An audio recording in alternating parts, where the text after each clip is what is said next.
Assalamualaikum, halo guys. Kami dari kelompok 9, aku dan kawan-kawanku akan menjelaskan manajemen zakat perusahaan dan GCG.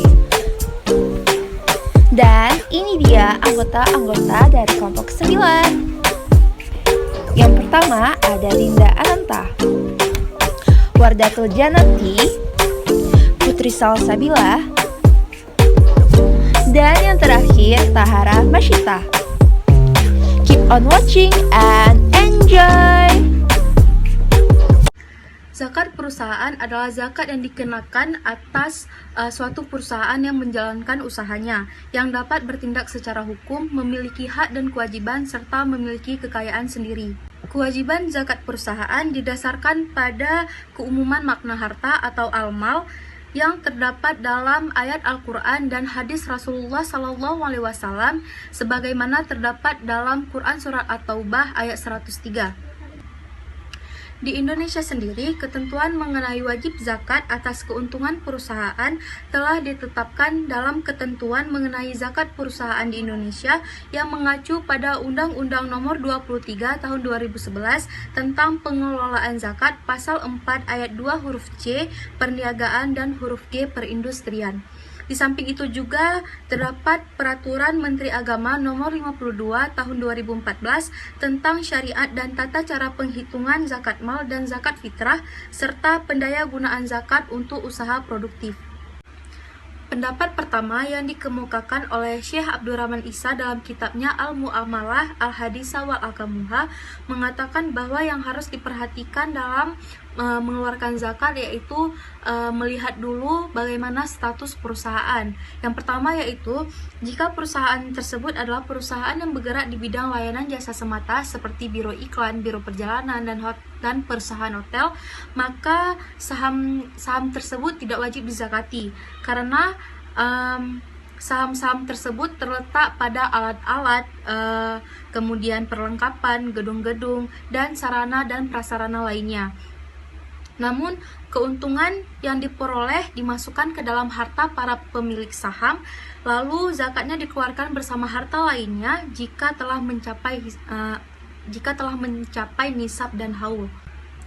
Yang kedua yaitu jika perusahaan tersebut adalah perusahaan dagang murni yang melakukan transaksi jual beli barang tanpa melakukan proses pengolahan seperti perusahaan ekspor impor, perusahaan dagang internasional, dan lain-lain, maka saham-saham perusahaan tersebut wajib dikeluarkan zakatnya di samping zakat dari keuntungan yang diperoleh. Zakatnya adalah dengan menghitung kembali jumlah keseluruhan saham, kemudian dikurangi dengan harga alat-alat, barang-barang ataupun inventaris lainnya. Baru kemudian dikeluarkan zakatnya sebesar 2,5%. Hal ini dapat dilakukan setiap tahunnya. Namun secara umum, zakat perusahaan ini mengikuti kaidah zakat perusahaan yang bergerak di bidang perdagangan. Namun, untuk ketentuan tata cara penghitungan zakat perusahaannya akan berbeda mengikuti karakteristik dan sektor usahanya. Baik, saya Tahara Masyita akan melanjutkan penjelasan dari kelompok kami yang berjudul tentang manajemen perusahaan dan GCG. Di sini saya sendiri akan menjelaskan tentang materi saya, yaitu tentang perhitungan zakat perusahaan. Saya akan sedikit menjelaskan tentang materi saya yang cara perhitungan zakat perusahaan. Jadi di sini Muktamar Ulama Internasional kedua tahun 1965 telah menetapkan bahwa selama telah memenuhi syarat atau telah genap 1 tahun, maka zakatnya adalah 2,5% dari laba bersih. Dan jika perusahaan tersebut dimiliki oleh lebih dari 1 orang atau syirkah, maka zakatnya adalah kewajiban dari masing-masing pemilik dan sesuai dengan keuntungannya. Dan ada pula pendapat yang mengklasifikasikan jenis usaha. Yang pertama adanya perusahaan dalam sektor jasa, yaitu transportasi, komunikasi, konsultasi, dan sebagainya. Maka zakatnya adalah 2,5% dari modal dan laba bersihnya, karena dianalogikan dengan zakat perdagangan. Dan di sini saya akan memberikan contoh cara mencari zakat dari perusahaan tersebut. Jadi 2,5% dikali dengan aset lancar dikurang dengan hutang jangka pendek. Maka disitulah hasil dari zakat yang kita akan keluarkan untuk dari perusahaan tersebut. Dan di sini saya akan memberikan contoh cara perhitungannya. Di sini ada perusahaan A yang mempunyai nilai asetnya 2 miliar dan hutang jangka pendeknya adalah 500 juta. Dan cara perhitungan zakatnya tersebut dikurangkan hasil perusahaan yang mempunyai aset 2 miliar itu dan dikurangi oleh hutang jangka pendek tersebut.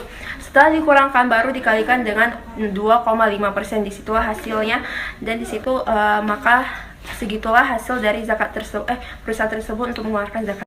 Selanjutnya saya akan menjelaskan zakat dan jaminan sosial.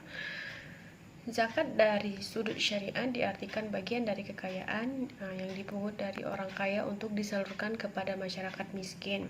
Sedangkan menurut istilahnya, Wahbah al-Juhaili dalam pengertian secara umum mengatakan hak tertentu yang terdapat dalam harta seseorang. Kemudian zakat dapat dikategorikan dalam dua bentuk, yaitu zakat mal dan zakat fitrah. Zakat mal diwajibkan kepada setiap muslim yang mereka dan memiliki satu hisab dari salah satu jenis harta yang wajib dikeluarkan zakatnya. Sementara zakat fitrah merupakan zakat ke atas diri dan bukan ke atas harta yang berbeda dengan zakat-zakat lain. Zakat fitrah tidak tertakluk kepada syarat yang dikenakan kepada zakat harta.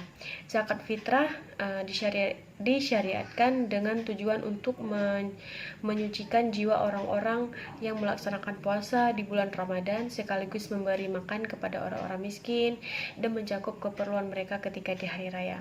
Kemudian zakat sebagai sistem jaminan sosial bagi penanggulangan kemiskinan itu sangatlah penting ya.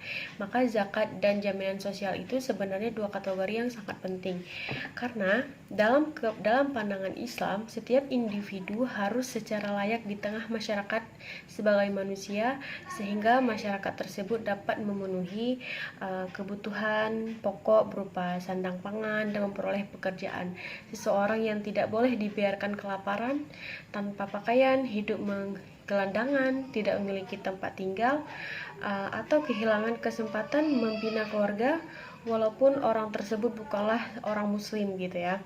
Zakat bukanlah saja menjadi masalah individu, namun lebih dari zakat ini merupakan urusan bersama untuk seluruh masyarakat. Kemudian akan dijelaskan materi selanjutnya oleh teman saya. Oke, sekarang aku bakal lanjutin ke materi selanjutnya, yaitu urgensi good corporate governance dalam praktik perbankan syariah. Perbankan syariah merupakan suatu lembaga keuangan yang mana produknya dikembangkan berlandaskan prinsip Al-Quran dan hadis Nabi SAW. Di sini aku bakal ngejelasin sedikit apakah prinsip good corporate governance ini dibutuhkan dalam praktik perbankan syariah. Good corporate governance atau GCG ini berarti suatu struktur atau proses yang digunakan untuk mengarahkan dan mengelola bisnis, dan juga untuk akuntabilitas perusahaan yang mana tujuan utamanya yaitu untuk mempertinggi nilai saham dan juga tetap memperhatikan kepentingan pihak yang terkait.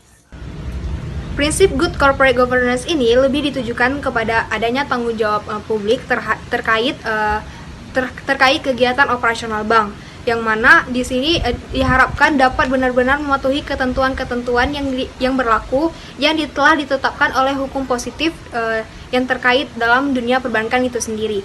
Apalagi prinsip GCG ini telah diatur dalam pasal 34 ayat 1 Undang-Undang Perbankan Syariah nomor 21 tahun 2008 yang menyatakan setiap perbankan syariah dan setiap unit usaha syariah wajib menjalankan tata kelola yang baik yang mencakup prinsip transparansi, akuntabilitas, profesionalisme, pertanggungjawaban, dan juga kewajiban dalam melaksanakan tugasnya.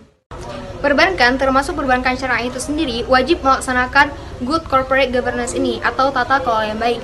Adapun beberapa prinsip Islam yang mendukung untuk terlaksanakannya tata kelola yang baik ini. Yang pertama ada siddiq, yaitu memastikan bahwa setiap pengelolaan bank syariah dilakukan dengan moralitas yang menjunjung tinggi nilai kejujuran. Yang kedua, ada tablik. Dalam mensosialisasikan sesuatu, sebaiknya tidak hanya mengedepankan prinsip syariah semata, juga harus mampu mengedukasi kepada masyarakat apakah manfaat yang didapat dari menggunakan jasa perbankan syariah itu sendiri. Yang ketiga, ada fatana, yaitu memastikan bahwa setiap pengelolaan yang dilakukan dalam perbankan syariah ini dilakukan dengan benar-benar rasa tanggung jawab dan kecermatan serta kesantunan kepada nasabahnya itu sendiri. Yang terakhir ada amanah, yaitu menjaga dengan ketat prinsip kehati-hatian dalam mengelola dana yang diterima dari pemilik dana, sehingga timbul rasa saling percaya antara pemilik dana dan pengelola dana. Oke, dari semua itu maka dapat kita simpulkan good corporate governance ini merupakan suatu keniscayaan dan suatu kebutuhan dalam menjalankan setiap kegiatan operasional perbankan syariah. Baik, dari seluruh materi yang telah kami sampaikan dapat diambil kesimpulan sebagai berikut ini.